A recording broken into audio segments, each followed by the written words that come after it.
Today I'm making one of my family favorite snacks, Onde Onde or Buah Melaka. It's a sweet snack coated with freshly grated coconut and satisfying pop of liquid gula Melaka. This recipe makes 100 pieces medium-sized Onde Onde. The ingredients needed are 400 grams of glutinous rice flour, 100 grams of wheat flour, 40 grams or around 11 pieces of fresh pandan leaf, washed and pat dry, 80 grams of filtered gula Melaka, half teaspoon of salt, 330 grams of freshly grated coconut, 450 ml of water. This will be slightly wet. The water can be reduced to 400 ml if preferred. The full list of ingredients is in the See More link. First, cut all the pandan leaves into smaller pieces.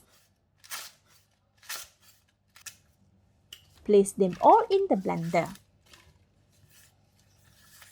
Add all the water into the blender as well. And blend for 20 seconds or until well combined.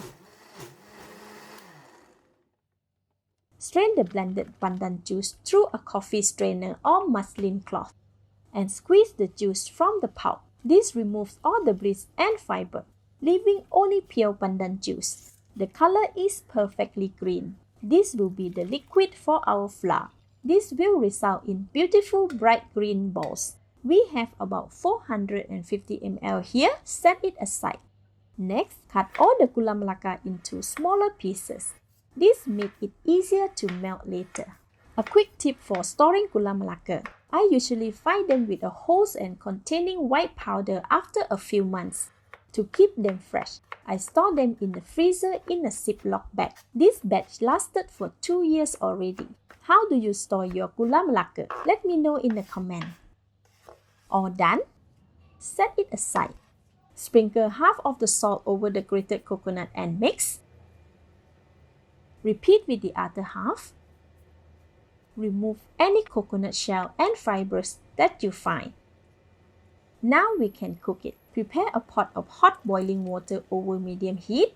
Place the grated coconut on the steamer and cover the pot. Let it steam for 8 minutes. Then, over a large mixing bowl, sieve the wheat flour and glutinous rice flour. Mix the flour until well combined. Can you use pure wheat flour or pure glutinous rice flour? Yes, you can. However, I recommend mixing them for a really soft, chewy Onde Onde. Pure wheat flour makes them quite firm, while pure glutinous rice flour make it too soft. All done? Pour about 200 ml of pandan juice extract and mix until well combined. This is too dry. Add another 150 ml of pandan juice and stir until well combined. It is still dry and getting more difficult to mix with the spatula as it is very sticky. I am adding all the balance of pandan juice and mixing it with my hand to get a very even consistency. Make sure to include the flour stuck to the side. You can see the batter is slightly wet now.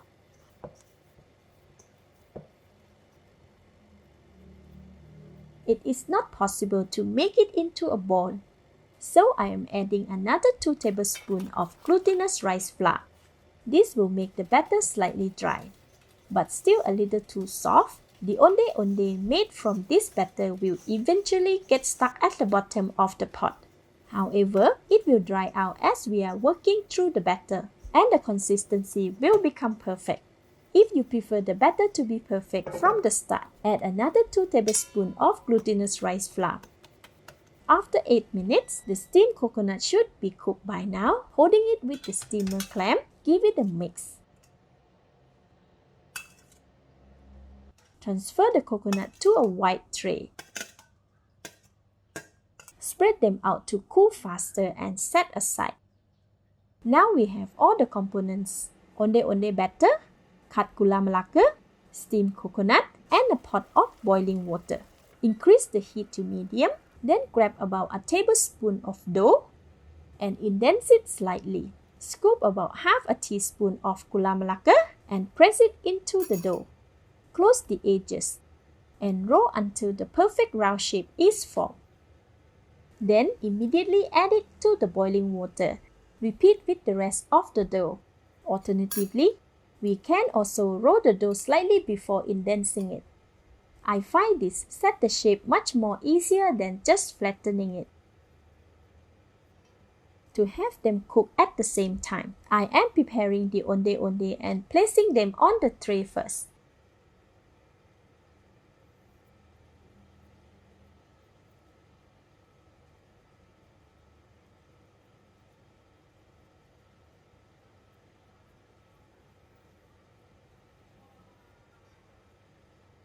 Alright, this is what I have now. Add them to the pot. Once dropped in the hot water, they will sink down to the bottom. See, the first two have already changed color but are stuck. Nudge them a little and they will separate from the pot. When the onde onde is cooked, they will float to the top. I like to leave them there to continue cooking for another 2 to 3 minutes to let the gula melaka melt further. Continue making more onde onde. It is also okay to make it and directly drop it in the pot as well. I am teasing them again to make sure they are not stuck at the bottom of the pan. Alright, I am about 1/8 through the onde onde dough.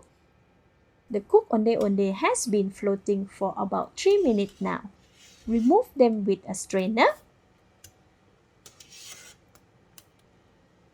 Shake off the excess water, then drop them into the tray of steamed coconut. Spread the coconut around them and let it rest for about 1 minute. Now we can remove them from the coconut. Gently pick them and place onto the serving plate. Oops, some of them have already burst. It is alright. The rest of the onde onde has cooked. Remove with the strainer and cover them with the coconut. About half of the onde onde has been made. The dough has dried a little as well, and it is now perfect for rolling and cooking. See, the onde onde now floats up on its own. These onde onde have been floating for some time now. Strain them and cover them in coconut. Then remove them from the tray and onto the serving plate. My serving plate is now too messy, so I am rearranging them on another serving plate for the camera. They have significantly cooled down now. Let's eat! So soft and chewy. The gula melaka has melted down perfectly. Delicious! It's recommended to wait until fully cool, as the hot sugar can pop and burn the mouth. I have discovered that keeping them at room temperature for a few hours also melts the gula melaka completely. They can be refrigerated in an airtight container for about 3 days. Just steam to reheat to enjoy the chewy and soft texture of the dough and melted gula melaka. Thank you for watching. Please like and share if you have enjoyed this video. This is Home Cooking with Somjit. Thank you and bye-bye!